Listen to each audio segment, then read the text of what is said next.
at live.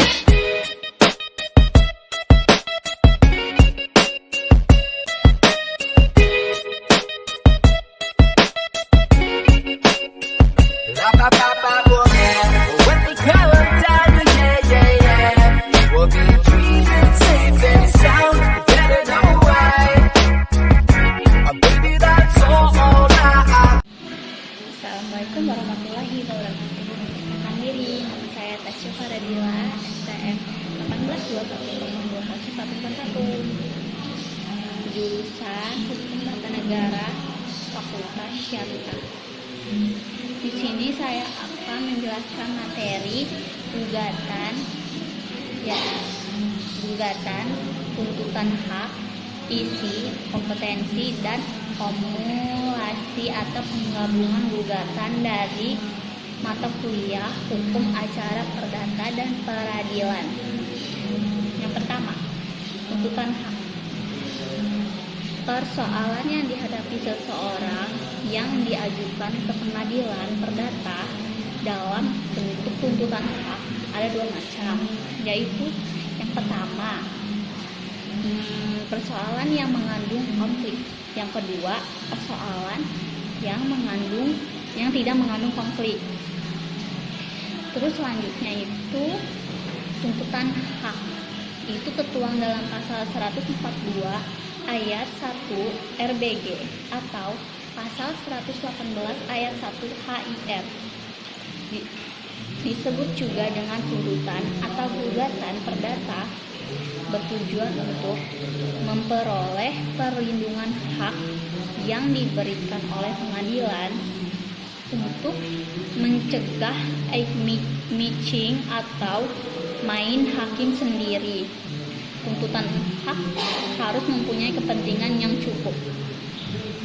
Selanjutnya, ada dua macam tuntutan hak, yaitu permohonan dan gugatan yang bertitik tolak pada ada atau tidaknya sengketa. Tuntutan hak yang mengandung sengketa disebut gugatan, di mana terdapat sekurang-kurangnya dua pihak, yaitu penggugat dan tergugat. Tuntutan hak yang tidak mengandung sengketa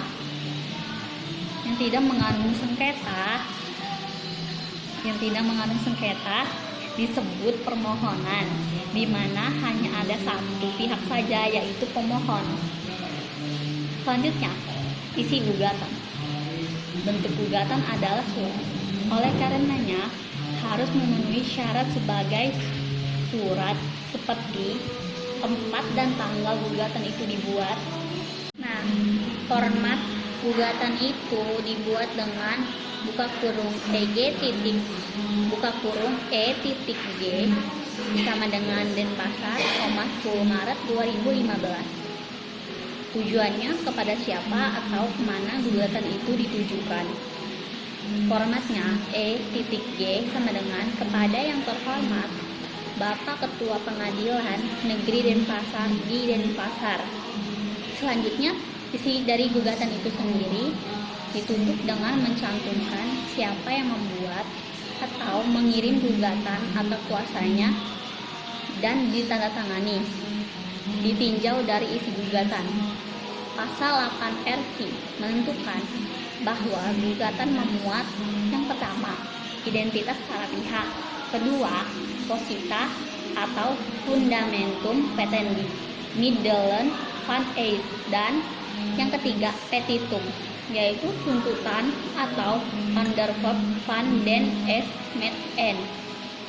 Selanjutnya, identitas para pihak.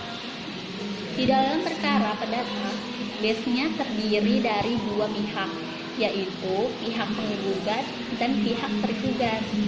Para pihak dapat beracara secara langsung di depan pengadilan atau mewakilkannya kepada seorang kuasa dengan kuasa khusus. Para pihak itu dibedakan atas pihak material dan pihak formil.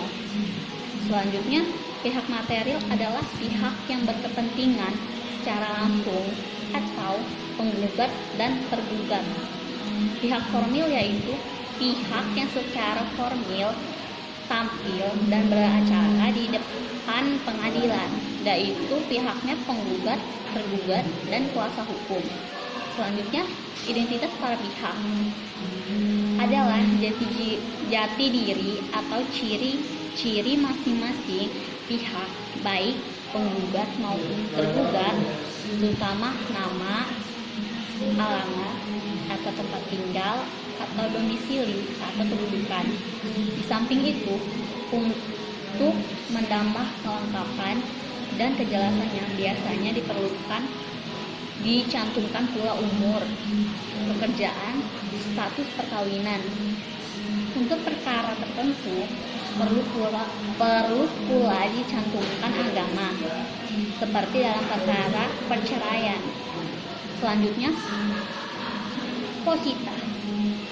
Posita adalah dalil-dalil dari penggugat yang menjadi dasar-dasar atau alasan gugatan penggugat.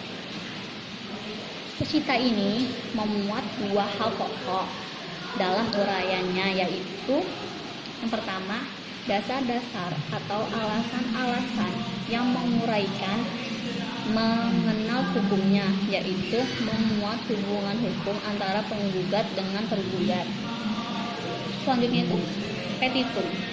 Petitum adalah apa yang dimohonkan atau dituntut hanya diputus demikian oleh pengadilan.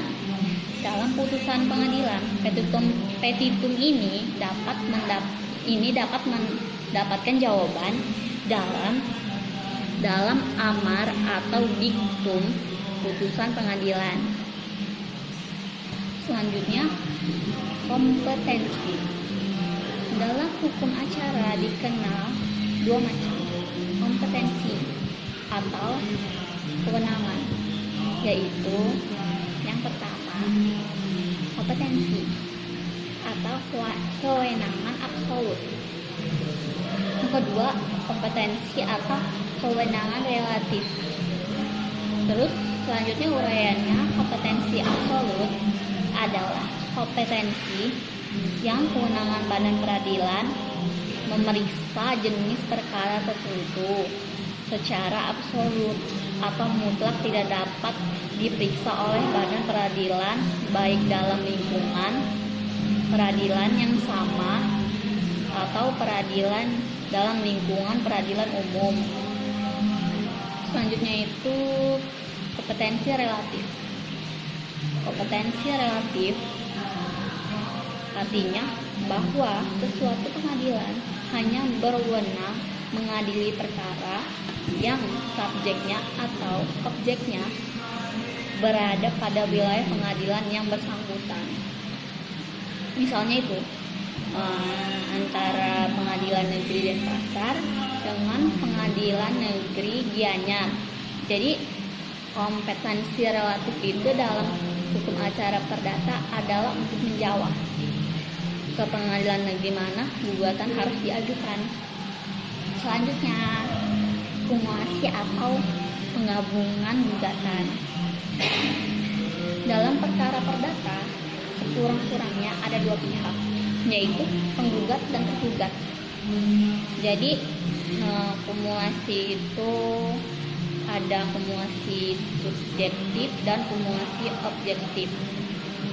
Yang pertama, kumulasi subjektif terjadi apabila para pihak terdiri dari lebih atau orang atau subjek hukum. Syarat untuk kumulasi subjektif adalah bahwa terhadap tuntutan yang diajukan tersebut haruslah ada hubungan erat antara satu subjek atau orang dengan subjek atau orang lainnya. Apabila hubungan itu tidak ada, maka harus digugat secara tersendiri. Ya. Selanjutnya, kumulasi subjektif terjadi apabila kumulasi objektif adalah penggabungan beberapa tuntutan dalam satu perkara sekaligus kumulasi objektif. Pada umumnya tidak disyaratkan bahwa tuntutan-tuntutan itu harus berhubungan erat satu sama lain. Akan tetapi dalam 3 hal kumulasi objektif itu adalah dibolehkan menurut Sudikmo Metukusumo. Yang pertama, kalau untuk suatu tuntutan atau gugatan tertentu diperlukan suatu acara khusus, sedangkan tuntutan yang lain harus diperiksa menurut acara biasa. Maka kedua tuntutan itu tidak boleh digabung dalam satu gugatan. Yang kedua, apabila hakim tidak wenang atau secara relatif untuk memeriksa salah satu tuntutan yang diajukan bersama-sama dalam satu gugatan dengan tuntutan lain, maka kedua tuntutan itu tidak boleh diajukan bersama-sama dalam satu gugatan. Yang ketiga, tuntutan tentang bezil tidak boleh diajukan bersama-sama dengan tuntutan tentang eigendom dalam satu gugatan. Yaitu selesai. Sekian dari saya. Wassalamualaikum warahmatullahi wabarakatuh. Without you, my friend, and I'll tell you all about it when I see you again. We've come a long way from where we began. Oh, I'll tell you all about it when I see you again.